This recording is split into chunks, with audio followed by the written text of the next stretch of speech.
한번 옆에 분하고 인사합시다. 잘 오셨습니다. 한 번 더 인사합시다. 좋은 일이 시작되었습니다. 오늘 제목은 이렇습니다.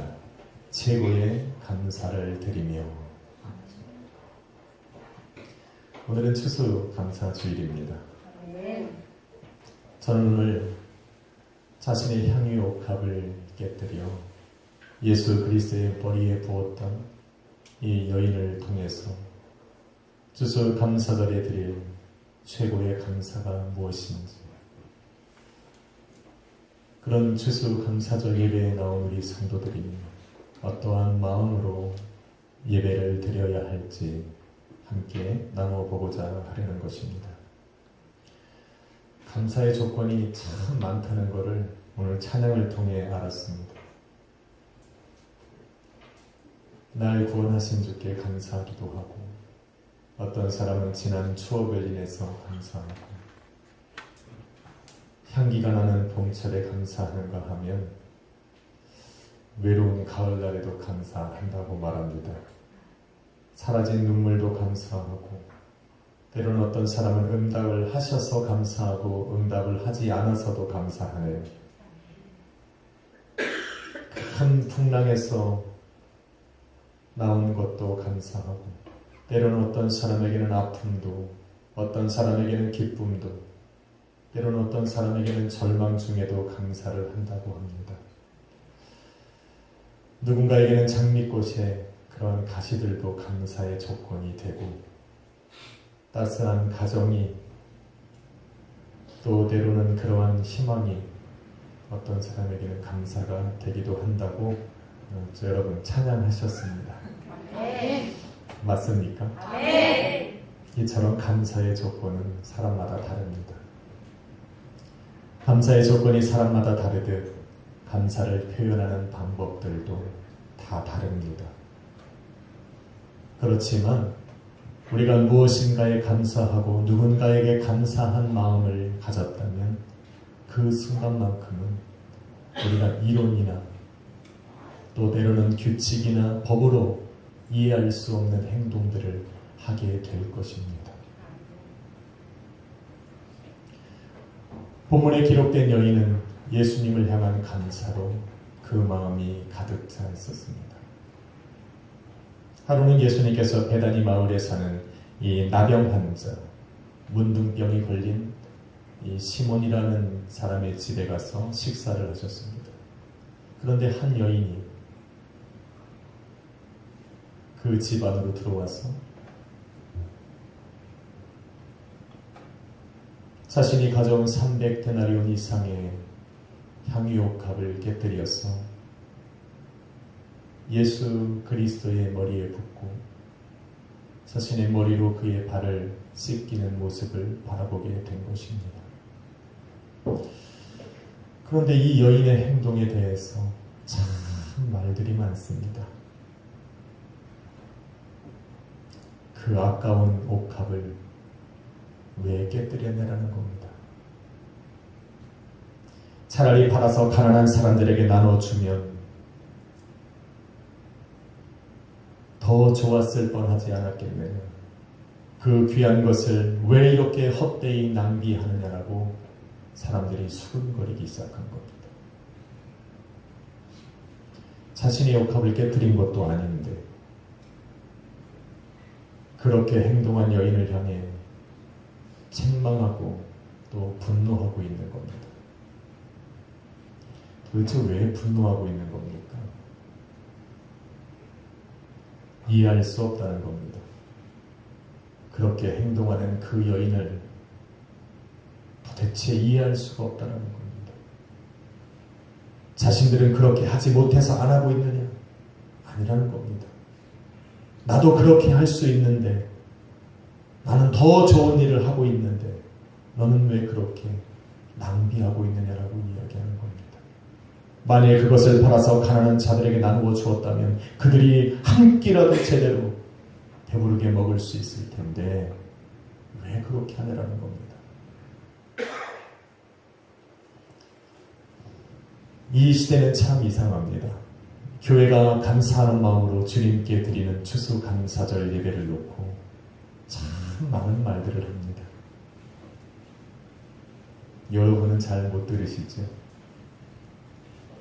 마치 옥합을 깨뜨려서 주님의 머리에 부었던 여인을 비난하고 책망하고 분노하고 조롱하듯이 주님의 몸된 교회가 교회의 머리가 되신 예수 그리스도에게 감사함으로 드려지는 이 예배를 두고 참 많은 말들을 합니다. 어떤 이들은 화도 냅니다. 어떤 이들은 조롱하고 비난합니다. 왜 그런지 모르겠어요. 이게 세상 사람들이 하는 일이라고 생각하면 안 됩니다. 그렇게 그 여인을 조롱하고 비난하고 분노하고 책망했던 사람들 중에는 예수님을 따라다니던 제자들도 있었습니다. 마태복음 26장 8절에 보니 그 여인을 비난하고 그 여인에게 화를 내고 그 여인에게 책망했던 사람들이 바로 예수 그리스도를 따라다니던 제자들이었다고 기록하고 있습니다.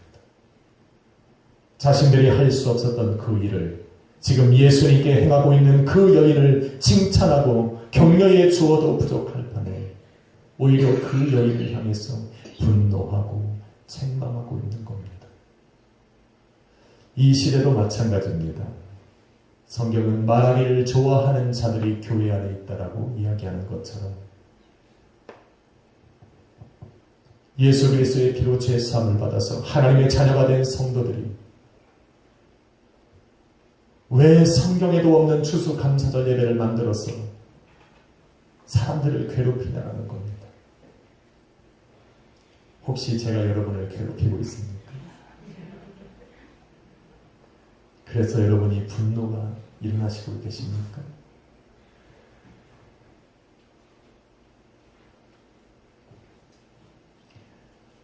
감사로 드리는 예배는 누가 드리라고 해서 드리는 것이 아닙니다. 우리의 모든 삶을 감사로 드려야 하고 우리의 모든 예배가 감사로 드려져야 하는데 우리는 그렇게 잘 하지 못합니다. 때로는 내 삶에 감사가 사라지기도 하고 때로는 내 환경 때문에 내가 감사할 수 있는 그러한 모든 마음들을 주체할 수 없는 그렇게 행할 수 없는 환경에 몰리기도 하는 겁니다.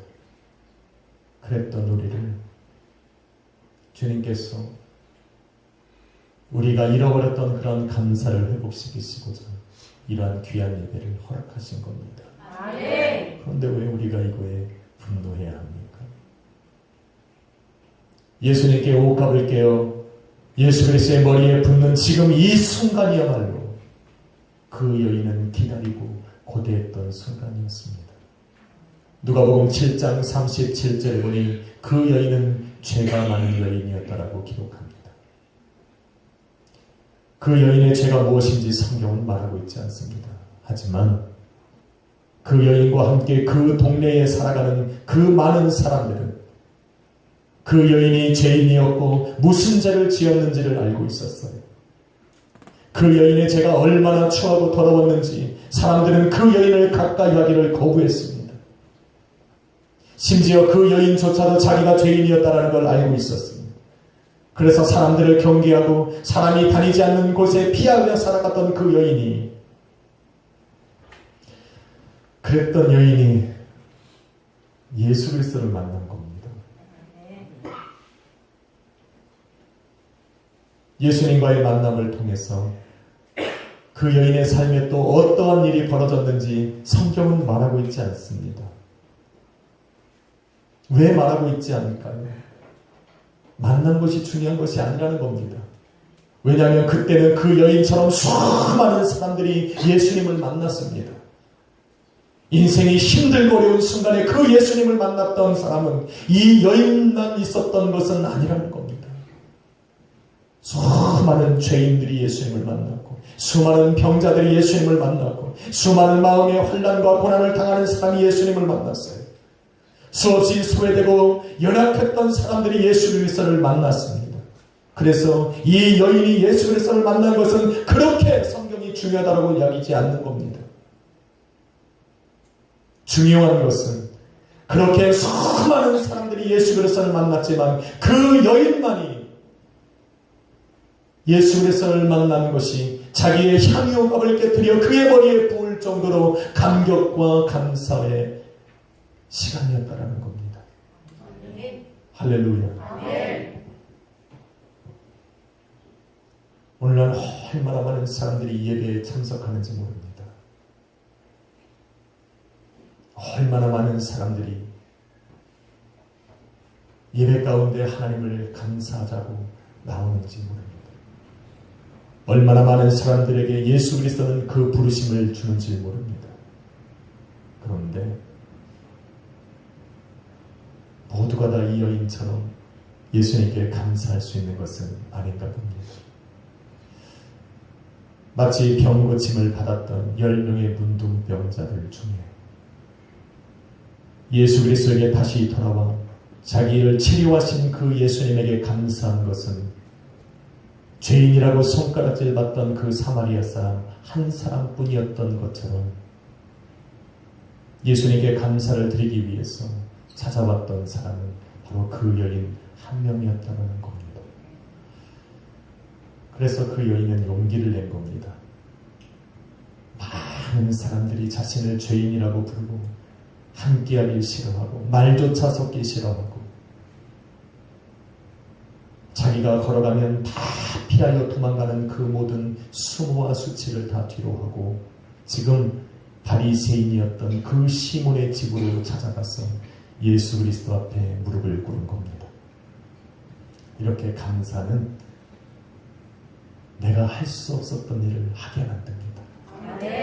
나는 도대체 할 수 없는데 내 안에 하나님을 향한 감사, 예수 그리스도를 향한 감사가 일어나니 내가 도대체 나로는 할 수 없는 그 일을 나는 지금 하고 있더라는 겁니다. 그런데 누가복음 7장 38절에 보니 그 여인의 행동이 좀 이상합니다. 그 여인이 그 집안에 들어가서 예수 그리스도 앞에 나아가 감사하다라고 얘기할 수 없었습니다. 오히려 예수 그리스도의 뒤로 가서 그의 발길에 서서 울며 눈물로 그 발을 적시고 머리털로 그 발을 씻기고 이제는 자신이 가져온 그 향유옥합을 깨어 그의 머리에 붓고 그 앞에서 하염없이 울더라는 겁니다. 그 여인이 지금 드렸던 그 옥합은 과부가 드렸던 두렙돈이 아닙니다. 오늘날로 말하면 3천만 원 이상의 가치가 있는 그 향유옥합을 깨뜨려서 지금 예수 그리스도 앞에 내어놓는 그 순간에 그 여인의 모습 속에서는 거만함이라는 것을 찾아볼 수가 없습니다. 보통 사람 같으면 거만한 표정은 안 지어도 이렇게는 할 수 있었지 않겠습니까?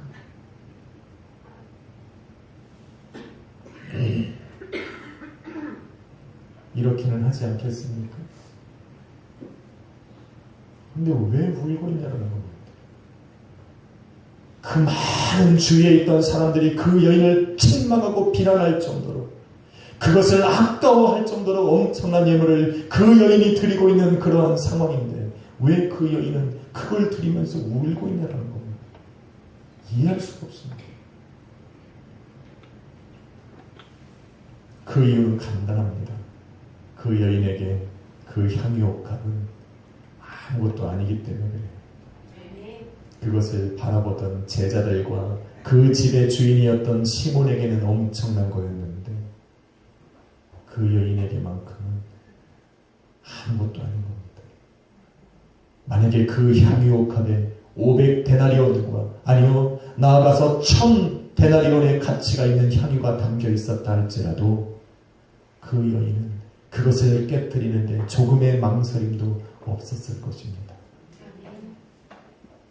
모든 사람이 자신을 죄인이라 부르며 구원받은 하나님의 백성의 자리에서 하나님의 자녀의 자리에서 구원받은 하나님의 그 천국 백성의 자리에서 자기를 내몰아버리는 그러한 순간 속에서 오직 예수 그리스도 한 분만이 자신을 하나님의 자녀로 부르셨기 때문에 그래요. 오직 예수님만이 자신을 죄에서 벗어나는 의인의 모습으로 나를 바라봐 주셨기 때문에 그 예수님에게 무엇을 드리는 것이 아까웠겠냐는 겁니다. 그런 예수님을 만났는데 그 여인에게 300데나리온이 문제가 될 것이며 자기 일평생 죄를 지으면서도 나의 삶을 위해서 모아뒀던 이것이 무엇을 드리는 것이 그 여인에게 아깝게 느껴졌겠냐라는 겁니다. 자신의 인생성에 상상할 수 없었던 일들, 도대체 불가능하다라고 생각했던 그러한 일들이 자기의 삶에 벌어지고 있는데 무엇이 그 여인에게 이 감사의 마음을 가로막을 수 있겠냐는 겁니다. 그런데 그런 여인의 행동에 무슨 책망받을 일이 있습니까? 그렇게 행동하는 그 여인의 모습에 무슨 분노할 일들이 있겠냐는 겁니다. 그런데 제자들이 분내고 있는 거예요. 화를 내고 있는 겁니다. 주일날 제 얼굴을 못 본 사람은 주일날 제 얼굴과 마주치는 게 두렵습니까? 나는 안 그래요. 괜찮아요. I love you.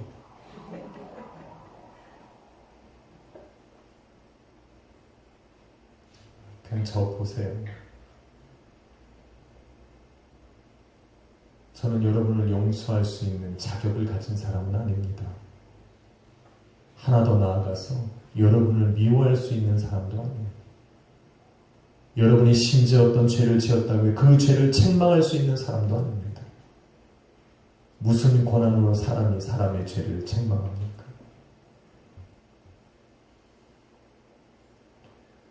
죄를 깨닫게 하시는 것도 우리 주님밖에 없고 그 죄를 용서하시는 분도 주님밖에 없어요. 그러니까 절 보세요. 그런데 제자들이 분노하고 있는 거예요. 그런데 제자들이 분노하는 것은 그 여인의 행동 때문만은 아닙니다. 자신들의 생각과는 다르게 그렇게 행동하는 그 여인을 오히려 칭찬하고 있는 그 예수님의 말에 제자들은 더 분노한 겁니다.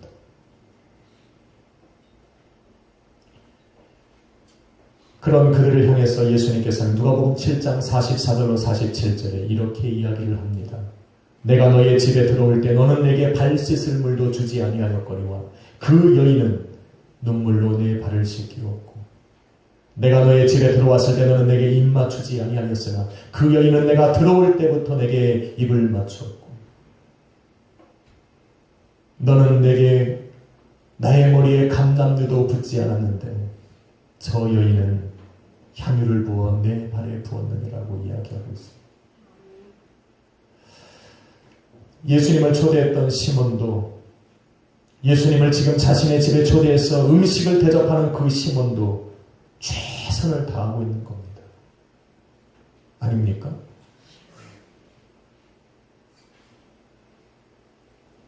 그는 바리새인이었습니다. 오늘 본문에 보니 그는 나병이 걸린 문둥병이 걸린 사람이었지만 그는 바리새인이었습니다.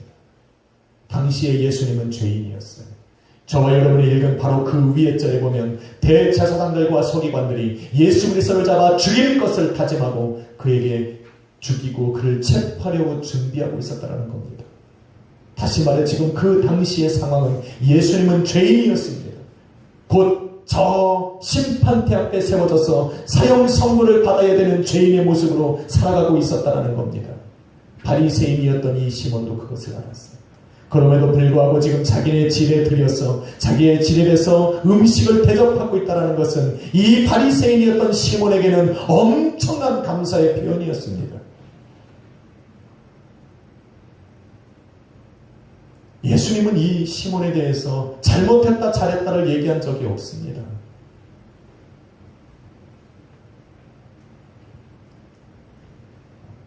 그 시몬에게는 이렇게 예수 그리스도에게 행하는 이 모든 것이 딱 거기까지만 감사였던 것 뿐입니다.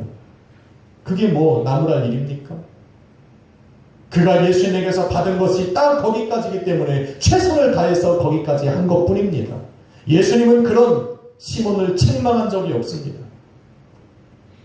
그러나 그 여인을 보고 분노하고 그 여인을 책망했던 그의 모습에 우리 주님은 말씀하고 있는 겁니다. 뭐라고 얘기합니까? 누가복음 7장 이후에 보면 예수님께서 그 자리에 여인을 주위에 있었던 제자들과 그 바리새인이었던 시몬에게 비유를 들어 말씀하시기를, 두 사람이 있었습니다. 한 사람은 500데나리온의 빚을 졌고 한 사람은 50데나리온의 빚을 진 사람입니다. 그런데 어느 날 주인이 찾아와서 그 모든 빚을 탕감해 주었다고 말합니다. 그리고는 그 시몬에게 물어봅니다. 과연 누가 더 감사할 수 있겠느냐? 시몬은 망설이지 않았어요. 500데나리온을 탕감받은 그 사람이 더 감사하지 않겠습니까? 옳은 대답입니다. 그래서 예수님은 말하는 겁니다.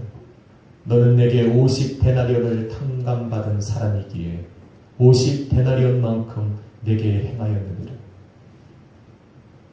그것이 너가 감사할 수 있는 한계라고 말하고 있는 것. 내가 50데나리온만큼 하나님께 감사했으니 50데나리온만큼 하나님께 감사를 돌려드리는 것은 당연한 것입니다. 예수님은 이거에 대해서 뭐라고 하는 것이 아닙니다.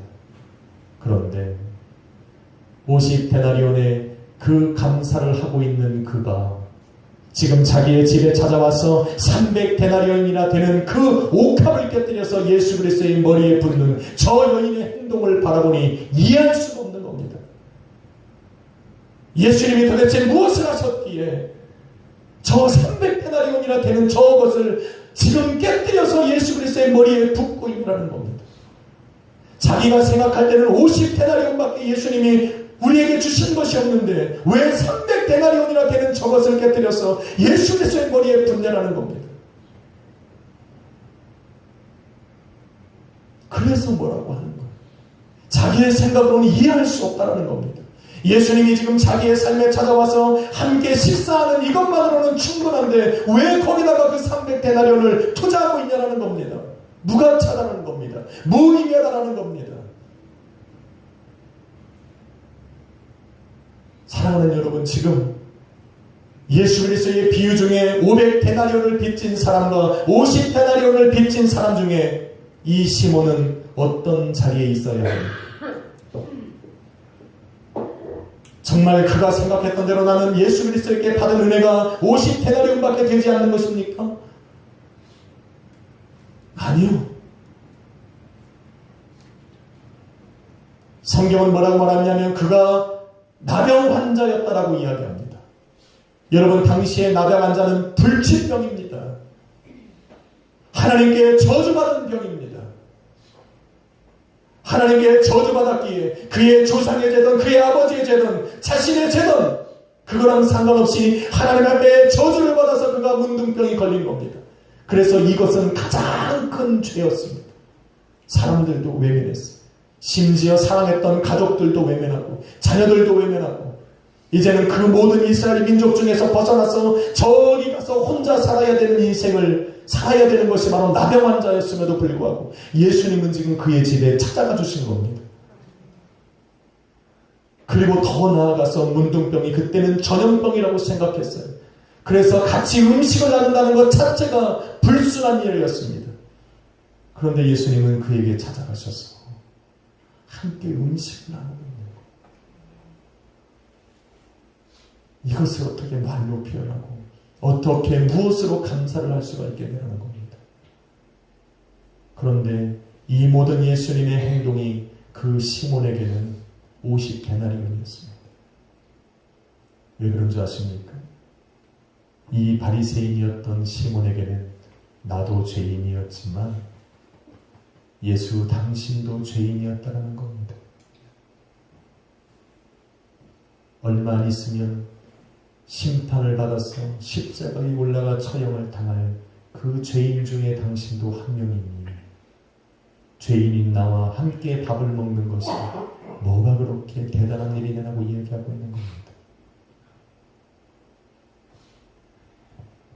그런데 그 여인은 달랐습니다. 예수님은 그 여인에 대해 말씀하시기를 저 여인은 500데나리온의 빚을 탕감받은 자의 모습이었다라고 이야기하는 겁니다. 그리고 생각해보니 300데나리온이나 되는 저 옥합을 깨뜨리면서 왜 이 여인이 한없이 예수 그리스도 앞에 부끄럽고 왜 한없이 그것을 드림에 있어서 자신의 마음이 안타까워했는지를 이해할 수가 있다라는 겁니다. 그 여인은 자신이 예수 그리스도를 만나서 새 삶을 얻게 된, 예수 그리스도를 만나서 나의 모든 이전의 모든 죄악을 용서받은 것이 500데나리온의 이상의 가치가 있음에도 불구하고 자신이 가진 걸 다 털어서 봤더니 300데나리온밖에 안 되더라는 겁니다. 그래서 그거를 드리면서 여전히 예수님께 부끄러워했던 겁니다.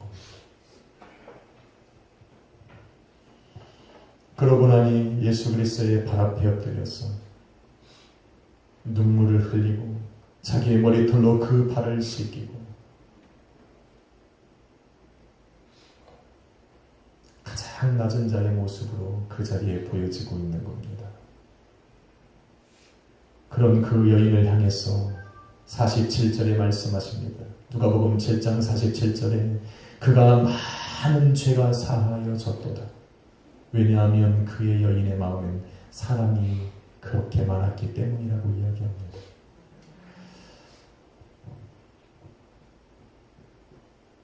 예수님께서는 사랑을 주실 때 차별 없이 주십니다. 아멘. 할렐루야. 아멘. 저를 이만큼 사랑하면 여러분도 이만큼 사랑해요. 아멘이십니까? 아멘. 아, 이건 뭐 제 말이 아니라 성경이 그렇게 말한다고요. 오늘 제가 이 설교를 할 때 여러분 마음속에 이상한 것이 생각되어지면 회개하십시오. 예수님은 차별 없이 사랑하십니다. 누구를 사랑하고 누구를 용서하고 누구를 더 이뻐하는 분은 그런 분이 아닙니다. 하나님은 믿는 자에게 모든 사람에게 믿는 모든 사람에게 구원을 베푸시듯이 이 땅에 살아가는 모든 사람을 주님은 사랑하는 겁니다. 요만큼의 차별도 없어요. 하나님은 그런 분입니다. 한번 인사합시다. 예수님은 당신을 나처럼 사랑합니다.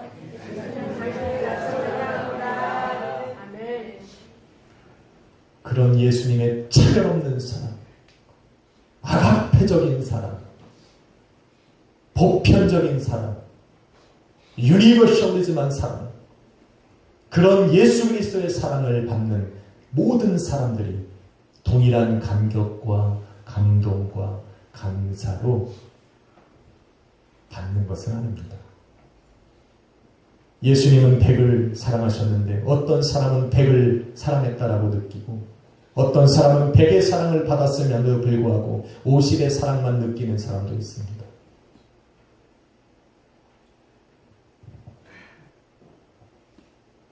그 여인은 지금 예수 그리스도의 그 사랑, 자기의 죄를 사하시고 다시 한번 하나님의 자녀로 부르신 그 사랑에 감격하고 있는 겁니다. 그래서 예수님은 그러한 여인의 모습을 바라보면서 자신의 복음이 전파되는 곳마다 이 여자가 행한 그것도 기록하여 기억하게 하라고 이야기합니다. 잘 들으셔야 돼요. 예수님은 지금 그 여인을 기억하라고 하는 것이 아닙니다. 그 여인을 기억하라고 했다면 이름을 기록했겠지요. 김가온!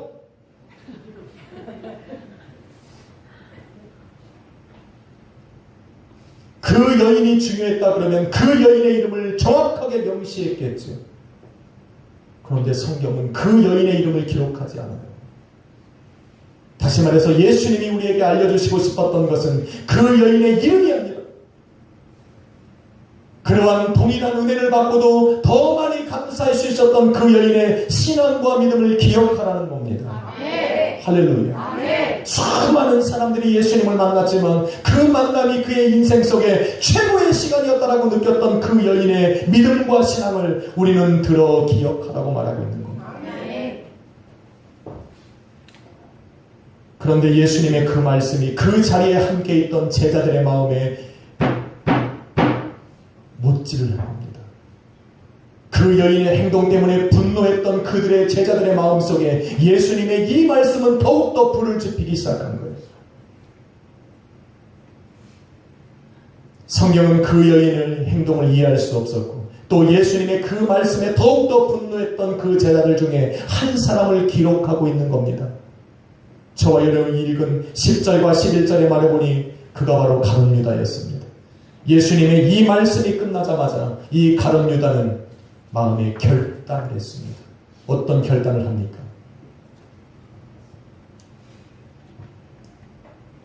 가난한 자를 돌보지 않는 사람. 저 300데나리온이나 되는 저것을 자기의 머리에 부어서 자기를 위해서 사용하기를 원하는 저 욕심꾸러기 이기적인 사람이라고 예수를 생각하게 된 겁니다. 그래서 그는 더 이상 망설이지 않고 저 대제사장들에게 찾아가서 예수 그리스도를 돈 주고 팔아버리는 겁니다. 그리고는 그날 이후부터 가룟 유다는 어떻게 하면 예수를 저들에게 넘겨주어 죽게 할까 그 기회만 잡고 있는 겁니다. 예수님과 함께 그 이후에도 같이 다녔습니다. 예수 그리스도와 함께 최후의 만찬의 자리까지 올랐고 예수님에게서 발을 씻김을 받는 그러한 영광의 자리에도 앉혔지만 가룟 유다의 마음속에는 감사는 없었습니다. 그의 그때에 결정한 그 순간부터 가룟 유다의 마음속에는 제사장들에게 넘겨줄까 하는 그러한 마음으로 가득 차 있었다는 것.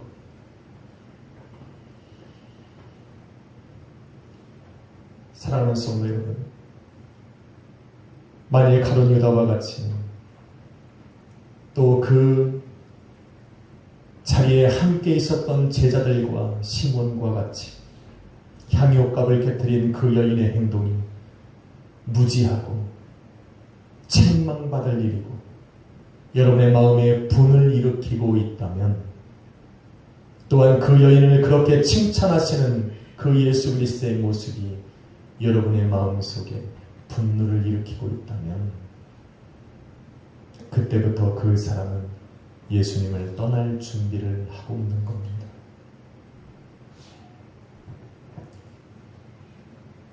오늘날 수많은 사람들이 신학적인 이유를 근거로 들고 성경적인 이유를 찾아서 추수감사절 예배는 무효하다, 무의미하다라고 이야기하는 그 말에 지금 내 생각과 마음이 동조하고 있다면 나는 어느 순간 예수 그리스도의 몸된 교회에서 떠날 준비를 하고 있는 겁니다. 그렇게 시간이 지나다 보면 교회에서 드려지는 모든 예배가 다 가식적으로 보이기 시작하고 예수 그리스도의 사랑을 느껴야 되는 그 예배가 어느 순간 나에게는 비난의 시간이 되어질 뿐입니다. 사랑하는 여러분, 저는 서두에 이렇게 이야기했습니다. 감사는 누가 시켜서 하는 게 아닙니다. 감사는 어떠한 동일한 조건이 내게 찾아와야 드리는 것이 아닙니다. 저는 여러분에게 읽어줬던 이 찬양처럼 어떤 사람에게는 내게 응답하지 아니하는 것도 감사로 느껴질 수도 있고 어떤 사람은 오늘 삶에 느껴지는 이 어려움 속에 흘리는 눈물도 감사로 느껴질 때가 있는 겁니다. 여러분, 최고의 감사가 무엇입니까?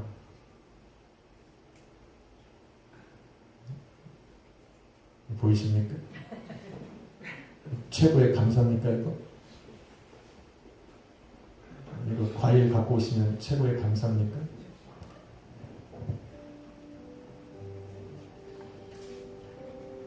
그 여인처럼 감사임을 준비하면 최고의 감사입니다.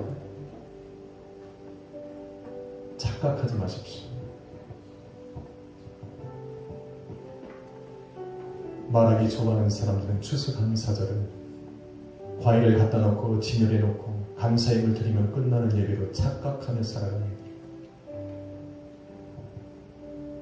최고의 감사는 예배로 부르신 그 주님의 부르심에 응답해서 이 자리에 나온 여러분이 감사합니다. 그것을 잃어버리면 여러분이 그 어떤 값진 보물을 드려도 그것은 50데나리온밖에 되는 것이 아닙니다. 잊고 살아왔던 그 감사를 내 삶에서 회복시키는 그 예수님, 매일마다 나의 삶이 추수감사절 예배가 되어야 하는 내가 그렇게 하지 못했던 나를 예수님께서 오늘 이 예배를 통해서 다시 한번 내 삶의 감격을 회복시키시고 나를 구원하셨고 나의 죄를 사하셨던 그 하나님의 사랑을 돌이켜보게 하시는 이 시간, 그 부르심에 나의 신앙과 나의 믿음이 응답하여 나왔다면 바로 이 시간에 나온 저와 여러분이 바로 최고의 감사한 겁니다. 이거를 왜 모르는지. 가장 소중한 나를 죄악에서 건지셔서 하나님의 구원받은 자녀요 천국을 소유한 천국 백성으로 다시 한번 부르셨던 그 하나님께 감사해서 드리는 바로 그 예배가 오늘 예배인 겁니다. 무엇을 드리든 여러분의 마음과 여러분의 감사와 주님을 향한 그 사랑이 담겨있다면 그것은 최고의 감사입니다. 할렐루야. 조는 건 감사가 아니에요. 그런 감사의 마음을 드려야 합니다. 한 해 동안 나를 지켜주시고 나의 가정과 나의 자녀들을 지금 이 자리에까지 오게 하신 그 하나님 앞에 감사합시다. 한 해 동안 뒤돌아보니 힘들고 어려운 순간이 참 많더라고요. 가끔은 여러분에게도 이야기할 수 없는 저도 삶의 어려움들이 저로 하여금 예수님 앞에 무릎을 꿇고 기도하게 만들더라는 겁니다. 그 많은 시간들 속에서 어쩔 때는 포기하고 싶은 순간들이 많습니다. 그런 나를 하나님께서 놓지 아니하시고 오늘 이 자리에 서게 하신 그 하나님의 은혜에 저는 너무 감격합니다. 그런 여러분들이 이 자리에 있어서 너무 감사하고 그런 저를 믿고 매일 예배 속에서 하나님과 앞에 동행하며 나아가는 저희 가족들이 고맙습니다. 그래서 저는 추수감사절 예배가 너무 기다려졌습니다. 이러한 감사의 마음으로 또한 하나님께서 한 해를 이끌어 가시겠구나, 내일의 소망으로 하나님 앞에 다시 한번 나아갈 수 있으면 너무 감사합니다.